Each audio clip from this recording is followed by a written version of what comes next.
Aquí no aparece experiencia laboral. Es que no está relacionado con el sector. ¿Y en qué trabaja? ¿En qué sector? Bueno, soy portero. ¿De fútbol? No, de portería. Le jeune réalisateur espagnol Daniel Sánchez Avarello nous plonge avec Azul dans l'univers de Jorge, qui après 7 ans d'études est voué à être concierge comme son père. Un père handicapé et un frère stérile qui lui demande de mettre enceinte sa petite amie Paola emprisonnée. Un monde cruel où les personnages tentent de se battre face à leur destin et d'y entrevoir une lueur d'espoir. Le titre, bleu foncé presque noir, c'est une sorte de couleur qui dépend de la façon dont on perçoit la lumière. Elle peut être foncée, donc négative, ou plutôt optimiste, avec plus de luminosité. Et c'est vraiment une métaphore de la manière de vivre des personnages. Hola. Hola. Nata, el portero. ¿Hay basura? Me cago en la puta, pues sí que empezamos bien. Jorge va à l'encontre de son destin.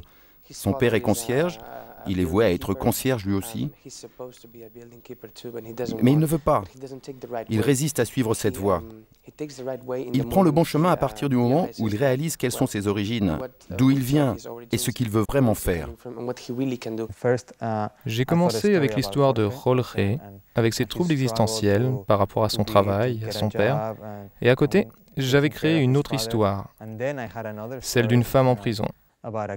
Et finalement, ces deux histoires se sont reliées entre elles avec le personnage du frère. Pablo no va a aguantar un año.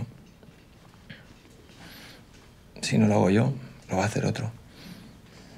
Se va a buscar a otro. ¿Crees que está contigo solo para quedarse embarazada? ¿Tú crees que una tía así se va a fijar en mí fuera del talego? ¿Eh? Les rencontres entre Paola et Jorge sont probablement les seuls moments dans leur vie où ils peuvent ne penser à rien d'autre. Si yo dejo de venir, te buscarás a otro o esperarás a mi hermano. Aquí dentro no se puede elegir.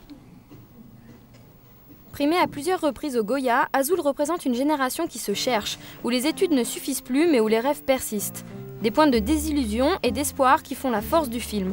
Un film de société sur une réalité où chacun tente de trouver sa place. Je pense que c'est bien de suivre ses rêves, de lutter contre son destin.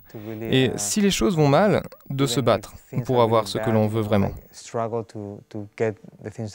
Daniel a mis dans cette histoire son cœur, sa pensée, sa peur, beaucoup de choses. Et je pense que ça est dans le film constamment. Creo que te invento para poder seguir viviendo.